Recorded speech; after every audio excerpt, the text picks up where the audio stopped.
خدا کے زندہ اور پاک کلام میں سے پیدائش کی کتاب اس کا دوسرا باب۔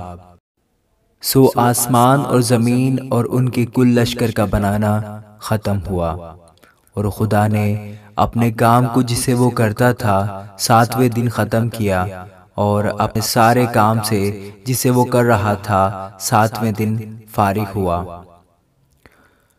اور خدا نے 7ویں دن کو برکت دی اور اسے مقدس ٹھہرایا، کیونکہ اس میں خدا ساری کائنات سے جسے اس نے پیدا کیا اور بنایا فارغ ہوا۔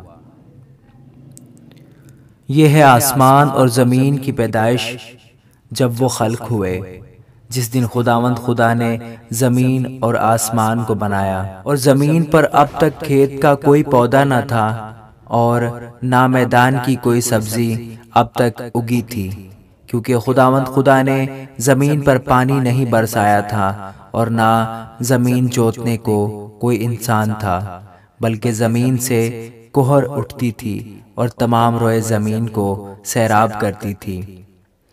اور خداوند خدا نے زمین کی مٹی سے انسان کو بنایا اور اس کے نتنوں میں زندگی کا دم پھونکا، تو انسان جیتی جان ہوا۔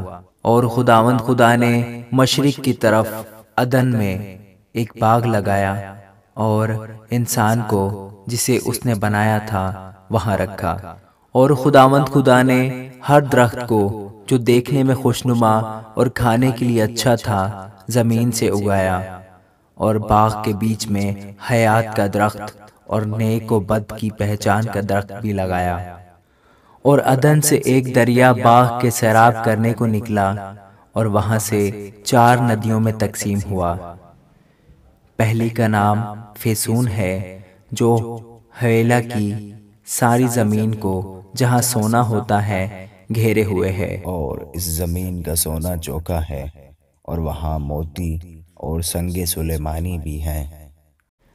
اور دوسری ندی کا نام جیہون ہے، جو کوش کی ساری زمین کو گھیرے ہوئے ہے۔ اور تیسری ندی کا نام دجلہ ہے، جو اسور کے مشرق کو جاتی ہے۔ اور چوتھی ندی کا نام فرات ہے۔ اور خداوند خدا نے آدم کو لے کر باغ عدن میں رکھا کہ اس کی باغبانی اور نگہبانی کرے۔ اور خداوند خدا نے آدم کو حکم دیا اور کہا کہ تو باغ کے ہر درخت کا پھل بے روک ٹوک کھا سکتا ہے، لیکن نیک و بد کی پہچان کے درخت کا کبھی نہ کھانا، کیونکہ جس روز تو نے اس میں سے کھایا تو مرا۔ اور خداوند خدا نے کہا کہ آدم کا اکیلا رہنا اچھا نہیں، میں اس کے لیے ایک مددگار اس کی مانند بناؤں گا۔ اور خداوند خدا نے کل دشتی جانور اور ہوا کے کل پرندے مٹی سے بنائے، اور ان کو آدم کے پاس لایا کہ دیکھے کہ وہ ان کے کیا نام رکھتا ہے۔ اور آدم نے جس جانور کو جو کہا وہی اس کا نام ٹھہرا۔ اور آدم نے کل چوپایوں اور ہوا کے پرندوں اور کل دشتی جانوروں کے نام رکھے، پر آدم کے لیے کوئی مددگار اس کی مانند نہ ملا۔ اور خداوند خدا نے آدم پر گہری نیند بھیجی، اور وہ سو گیا۔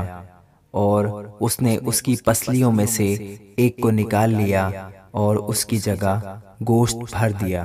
اور خداوند خدا اس پسلی سے جو اس نے آدم میں سے نکالی تھی ایک عورت بنا کر اسے آدم کے پاس لایا۔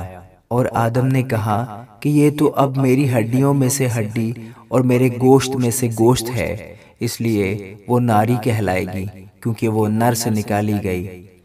اس واسطے مرد اپنے ماں باپ کو چھوڑے گا اور اپنی بیوی سے ملا رہے گا، اور وہ ایک تن ہوں گے۔ اور آدم اور اس کی بیوی دونوں ننگے تھے اور شرماتے نہ تھے۔ آمین۔